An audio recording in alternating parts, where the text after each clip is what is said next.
Hello and welcome to another episode of B&T. I'm Tobias and this is Bishop, and today we're going to be reviewing Christopher Nolan's Dunkirk. What were your expectations for this movie? I was very worried going into this movie, and I shouldn't be because it's Christopher Nolan and he's my favorite storyteller in all of Hollywood, but he's known for making sci-fi films or crime drama films like Inception, Interstellar, The Prestige, Memento, The Dark Knight.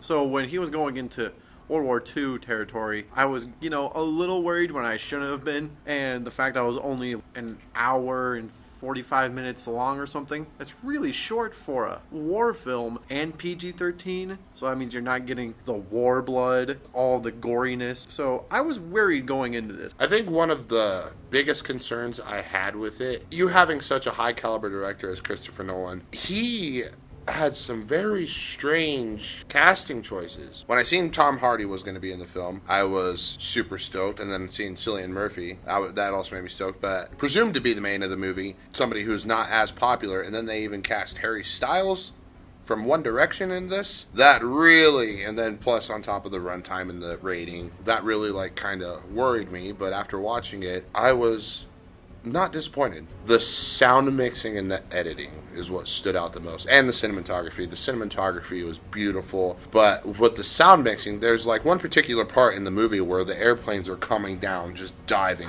And when you're in the theater, hearing them hone in on the ground was so intense. I had a Vietnam flashback. It was exhilarating in a sense. Christopher Nolan knows how to build tension in multiple ways. With Hans Zimmer's score, at the beginning of the film, it's a ticking score, and it never stops ticking until the end of the movie. With the score and the way he's able to direct, not only block his actors, even when they're in the water. Just how can you purposely block actors in the water to the point where it's suspenseful when they're stuck in between boats and there's fire all around and there are planes just coming and destroying things. And with the sound and the cinematography and the production design, every single part of this movie is supposed to make you feel suspense. He knows how to dig into the psyche of war, because this is what the movie was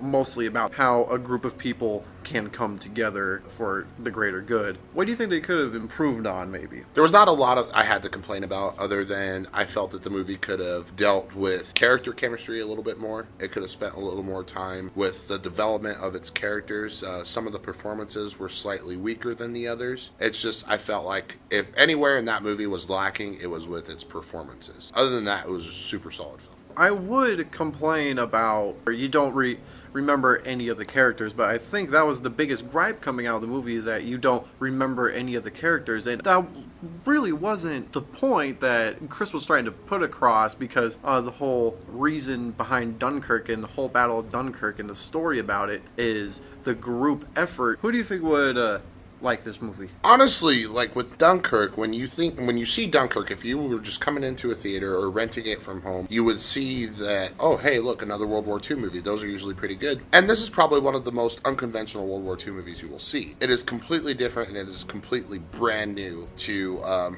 people that are used to that genre of filmmaking. Christopher Nolan created something on his own, and created something super Nolan-y, and yes, I'm going to make that a word, and I'm going to trademark it. He created something so visceral and exciting. People that can watch movies with an open mind would love this film. I think this is Christopher Nolan's best film, and that is saying a lot, considering that he has redefined blockbuster filmmaking. What would your final score be on this? Overall, I'm going to give Dunkirk an 8 out of 10. I'm going to give Dunkirk an 8.4 out of 10. And as always, if you enjoyed this video, leave some comments below, like and subscribe, or follow us on Twitter or Instagram, or like our Facebook page if you haven't already done that. Signing off!